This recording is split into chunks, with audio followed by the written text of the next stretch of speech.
Hello, my name is Duayne Hatchett. I want to talk about a painting by my father called A Square of Triangles that he painted in 1978. For me, this is a perfect example of optical art. Okay. The first thing I do when I'm looking at a painting like this of my father's, I have to pause for a few moments and look at it. I have to look at it and see what's going on. Okay. The first thing I see, because it's different than anything else, are the olive gray parallelograms in the center, the three of them. Then there's the white square around that is bisected by silver lines.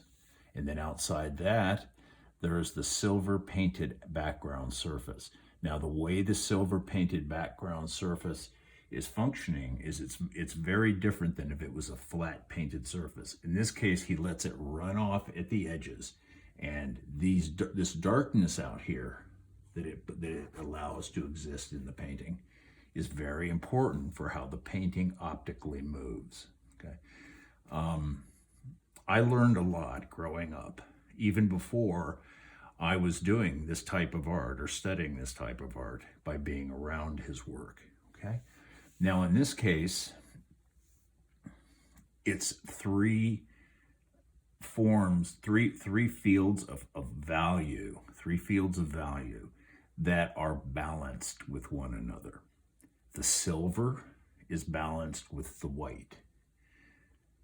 The parallelograms, because they're darker, are balanced with the silver and the white. That's a way that he laid it out. He always began his paintings with little sketches. So he had a thumbnail sketch, then he maybe do a little bit bigger sketch, then he would do a painting, okay? So in this case, it's hard for me to look at this without just seeing motion. And the reason I'm seeing motion is your eye can allow itself to blend out things that are kind of lighter, that are kind of softer edges. This is a soft edge. The white is a soft edge. And notice also that he's leaving the gray underneath it coming through the white. Okay? So that's allowing the whole thing to have a common value face, a common value interface. And so he calls it a square of triangles, but it's a lot more than a square of triangles. It's a series of rectangles. Here, here, here, and here. It's a series of parallelograms, which unify in the mind of the same family in the mind of the rectangles. Okay, so all of these elements are unified, but they are divergent and they have a kind of variety because of the way they're spaced. My dad was sort of a mathematical thinker.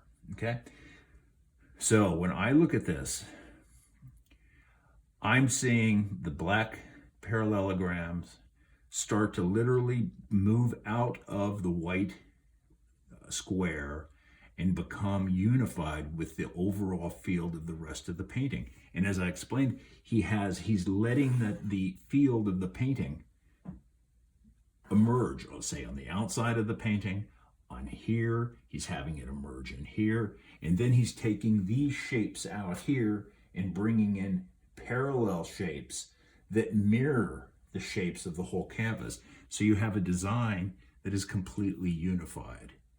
Now, when I look at it, because I've been trained with this as an undergraduate, and because I've studied it for years, what occurs is when this starts to spread out, from my own eyes, I see a fourth parallelogram. It comes together, and that's because the two images created by one eye and another eye, and the contemplation while it's occurring, because it occurs on the page, allows that other image to come together.